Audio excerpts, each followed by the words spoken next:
Hola, muy buenos días. Qué bueno que están todos reunidos aquí. Qué bueno que nos podemos conectar a través de este medio. Es un gusto y un placer saludarles. Gracias a Dios por un nuevo día. Gracias a Dios por la oportunidad de alabarle en este día y de escuchar su palabra. Vamos a iniciar de la mejor manera nuestro día, que es estudiando la palabra de Dios, poniendo nuestra vida en las manos de Dios y haciendo una oración.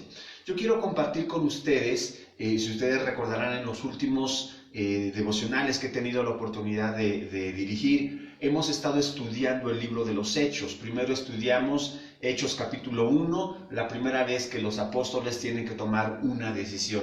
Hechos capítulo 2, la primera vez que se predica el Evangelio. Hechos capítulo 3, que tocaría el día de hoy, no lo vamos a ver a detalle porque hace varias semanas ya había compartido un devocional de Hechos capítulo 3, pero rápidamente déjenme decirle dos cosas de Hechos capítulo 3, la primera vez que se hace una sanidad. Hechos capítulo 3 habla precisamente de la sanidad de un cojo, como Juan y Pedro sanan a un cojo. Solamente déjenme decirle dos cosas importantes respecto de este capítulo para recordar lo que vimos hace varias semanas cuando hice este devocional de Hechos 3. Podemos ver dos cosas aquí. Número uno, los apóstoles, cuando Pedro se acerca a este hombre cojo, le dice: no tengo plata, no tengo oro, mas lo que tengo te doy. En el nombre de Jesucristo de Nazaret, levántate y anda. Pedro entendía que su mayor recurso era la presencia de Jesucristo. Él dijo: lo que tengo te doy. No dijo: aquel con el que estuve, aprendí que Él hace esto. Yo estuve un tiempo con Jesús, por lo tanto yo aprendí de Él y yo vi lo que Él hizo, por lo tanto yo voy a repetir lo que Él me enseñó que puedo hacer.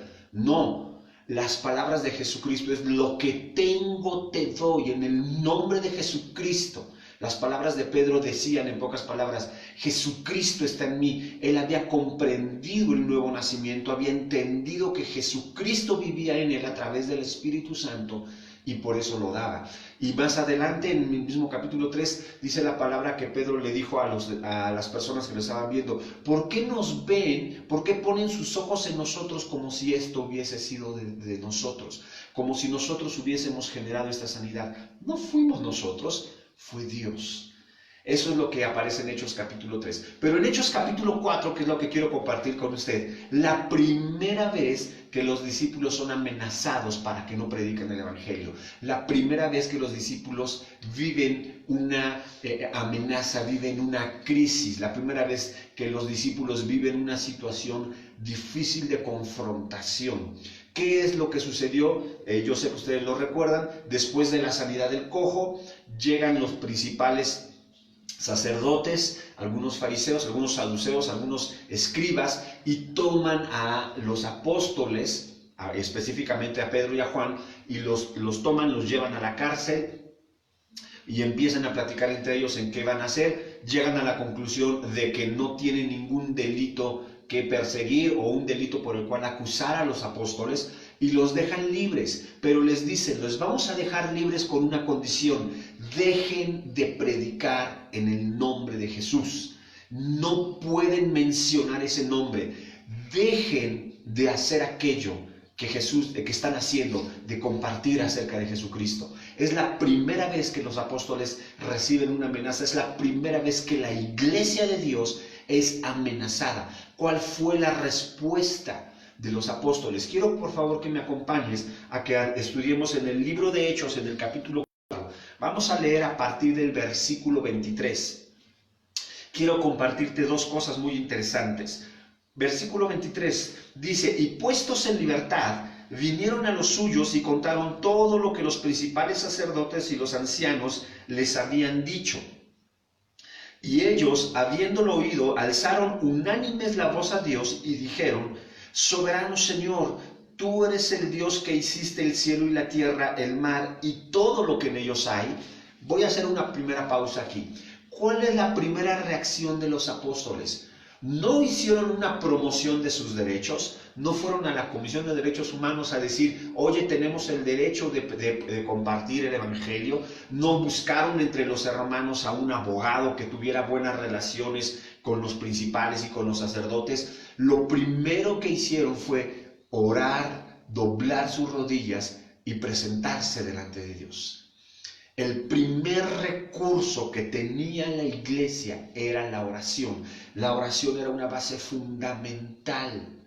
Ahora, algo muy interesante, ¿cómo estaba basada esta oración? ¿O en qué estaba basada esta oración?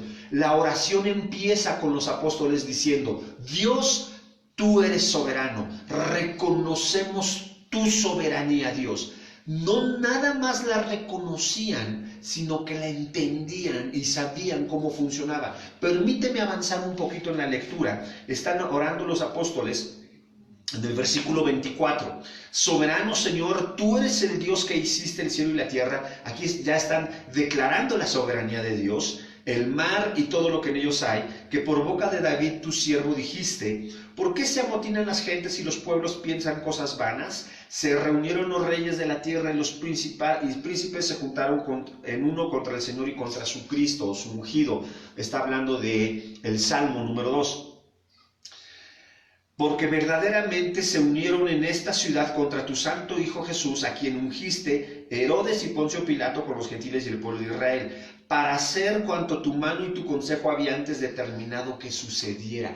Ellos entendían la soberanía de Dios. No solamente digo que eres soberano, sino que entiendo la soberanía de Dios. Los apóstoles en esta oración vemos, la iglesia en esta oración vemos que entendían. Jesús, entendemos que estos hombres son los que se levantaron en contra de nuestro Señor Jesucristo y le crucificaron, pero también entendemos que esto era consejo de Dios. ¿Te acuerdas que el devocional anterior hablamos de Hechos capítulo 2, la primera vez que se predica el Evangelio?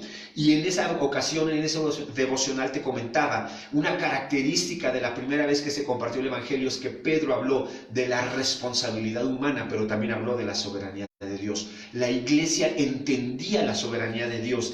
Y si entendían la soberanía de Dios, también entendían que parte de la soberanía de Dios es lo que estaba sucediendo. El que ellos hayan sido amenazados era parte de la soberanía de Dios. En el versículo 28, repito, para hacer cuanto tu mano y tu consejo habían antes determinado que sucediera.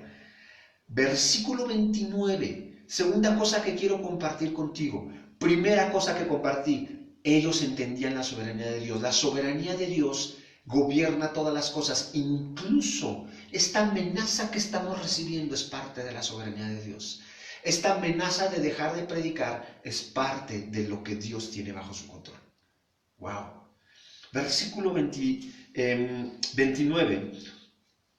Ahora, Señor, mira sus amenazas y concede a tus siervos. Aquí está la petición, hermano, y es lo que quiero compartir. ¿Qué sería lo normal? Versículo 29. Ahora, Señor, mira sus amenazas y concede a tus siervos que ya no nos amenacen. Eso sería lo lógico. Señor, ven cómo nos están molestando. Te pedimos, Dios, que ya no nos molesten. Señor, mira cómo nos están amenazando. Te pido, Señor, que no permitas que haya amenazas. Esa no fue la petición de la iglesia. ¿Cuál fue la petición de la iglesia? Señor, mira sus amenazas. Te pedimos que tú nos des denuedo, que tú nos des valentía para predicar tu palabra. En pocas palabras, las amenazas no nos importan. Las amenazas no es el objetivo de mi oración. El objetivo de mi oración es cumplir tu voluntad. Los apóstoles y la iglesia en este momento recordaban perfectamente, porque lo dice Hechos capítulo 1 y porque lo dice el libro de Mateo capítulo 28, que ellos recordaban perfectamente las instrucciones del Señor Jesucristo. Dice Mateo 28 que el Señor Jesucristo les dijo: id y haced discípulos a todas las naciones, bautizándolos en el nombre del Padre, del Hijo y del Espíritu Santo. Y he aquí yo estoy con vosotros todos los días hasta el fin del mundo. Ellos entendían la instrucción instrucción del Señor Jesucristo. Hechos capítulo 1 dice que cuando el Señor Jesucristo es llevado al cielo, dice que les da el trabajo de la gran comisión. Pónganse a predicar el Evangelio. Ellos lo entendían, por lo tanto su oración estaba basada no en lo que ellos necesitaban o querían, sino estaba basada en cumplir la voluntad de Dios. Su oración no fue, Dios, no dejes que nos amenacen. Su oración fue, Dios, a pesar de su amenaza, permite que nosotros hagamos tu voluntad. Permite que nosotros te obedezcamos. En la Escuela de Desarrollo Cristiano, los días sábados estamos teniendo clases a las 9, 10, 11 y 12 de la mañana. La primera clase que yo tuve la oportunidad de dar sábado a las 12 del día, en la primera clase precisamente hablamos de la voluntad de Dios, cómo la voluntad de Dios debe ser soberana en mi vida. Y si yo le voy a pedir a Dios que cumpla algo en mí, es para que también su voluntad sea cumplida. Dios, concédeme esto para que yo pueda cumplir tu voluntad. Eso fue lo que estaban orando los apóstoles. Eso fue lo que estaba orando la iglesia. Eso fue lo que oró Ana en el libro de Primera de Samuel. Dios, concédeme tener un hijo para que yo pueda cumplir tu voluntad, para que este hijo sea para tu gloria.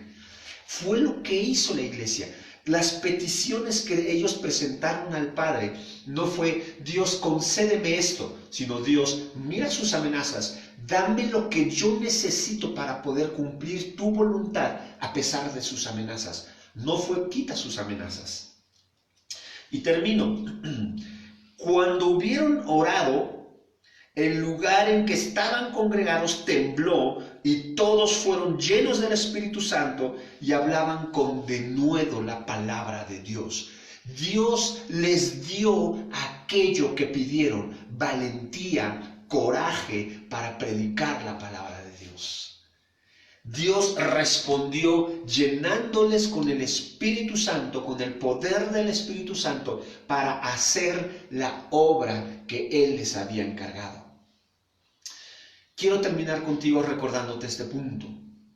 La soberanía de Dios es por sobre todas las cosas. Incluso lo que estamos viviendo es la soberanía de Dios. Punto número 1. Punto número 2. Nuestra oración tiene que ser, Dios, que tu voluntad sea cumplida. Dios, dame la fuerza para hacer aquello que tú quieres que haga. No, Dios, que no me amenacen. Dios, que no pase nada malo. Dios, que a mí no me pase. No fue esa la oración de los apóstoles, sino fue, Dios, que tu voluntad sea hecha. Y Dios respondió con llenura del Espíritu Santo. ¿Para qué? Para cumplir la obra, para cumplir aquella gran comisión que Jesucristo le había dado a su iglesia. Hagamos una oración, hermano. Señor, muchas gracias te doy por la oportunidad de alabar tu nombre y de exaltarte y de glorificarte.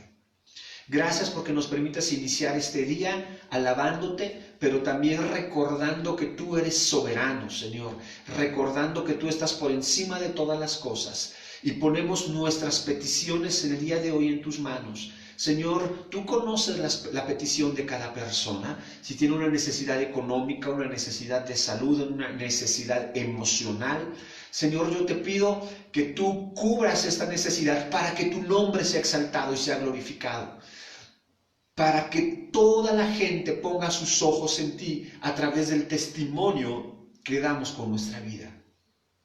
En el nombre de Jesús, danos la fuerza y la inteligencia para hacer tu voluntad, Señor.